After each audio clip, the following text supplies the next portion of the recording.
Okay, nearly there. Getting towards the end of the paper. Express the following as a single fraction in its simplest form. Okay, so again, there's quite a lot going on here. I think sometimes this can kind of confuse people. This isn't really particularly relevant right now.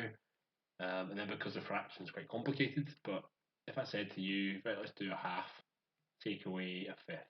Okay, and again, thickness of the pen, half take away a fifth, we'd instantly think, okay, I need to get a common denominator, and then we have to sort the numerators out. So smile and across.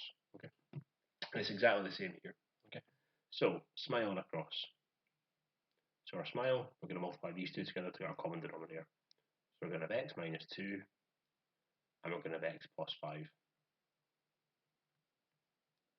X minus 2 and x plus 5. So nice and easy. And then we do a cross. So we've got 4 times x plus 5, and we're doing take away, and then we do 3 times x minus 2. Fantastic. So same denominator means we can now add these together, okay, to get one fraction.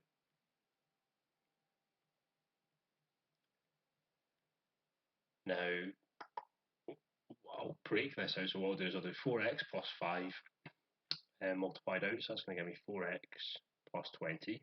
Yeah. And we're taking away 3x minus 2. So it's going to be 3x minus 6. Okay.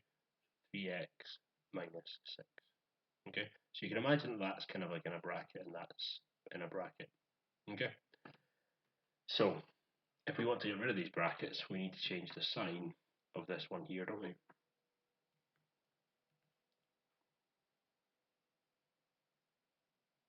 So the minus 3x stays the same, but it's going to be plus 6. Okay? I'll just get rid of the bracket over here because we don't actually need it just now. So that's the only difficult part here is when you're breaking this out to remember it's minus 3x and then it's like minus 3 times minus 2, which is plus 6. Okay? So 4x take away 3x is just going to give us x. 20, oh sorry, that's minus, I should really move that over a wee bit.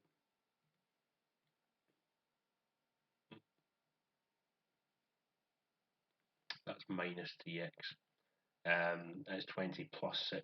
Okay, so it's 26. So yeah, so it's minus 3x minus 3 times minus 2, so that's plus 6. Okay, sorry, I should just move that over a little bit, just to make it clearer. And that's still the same as that denominator in there, so just rewrite that in there.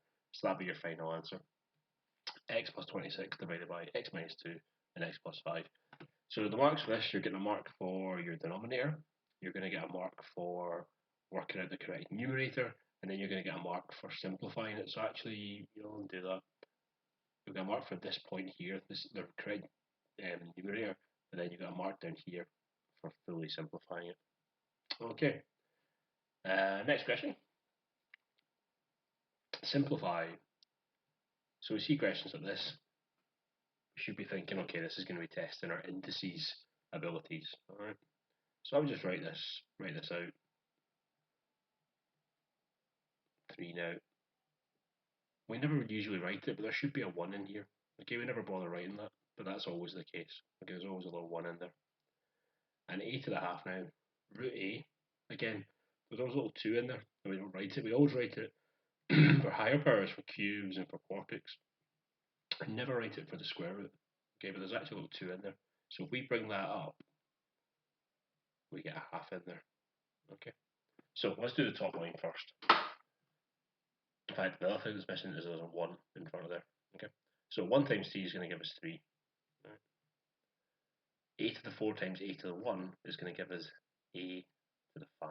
Okay, when we multiply, we're going to add the indices. Okay, and we'll just leave the bottom just now. So that's just on the top line, we've got the bottom line. So now we want to get rid of this bottom. We can still simplify this further. Okay, so when we're dividing, the indices rule is that we take away. Okay, so we're going to have 3a and we're going to have 5 minus a half. So that's going to give us 4.5. 4.5 doesn't really sound very nice, so why don't we put this into halves? Okay, so we say instead of 5, let's say that we've got 10 halves. Okay, so then 10 halves take away a half is going to give us 9 halves. Okay, and then just to write that in a nicer way, I think I might just write 3 square root of a to the 9. Again, I do apologise with the pen. That kind of looks like I've got an A up there as well. A to the 9. Oops, once again, technology lets me down. But yeah, that should be a 9. Okay, stuff.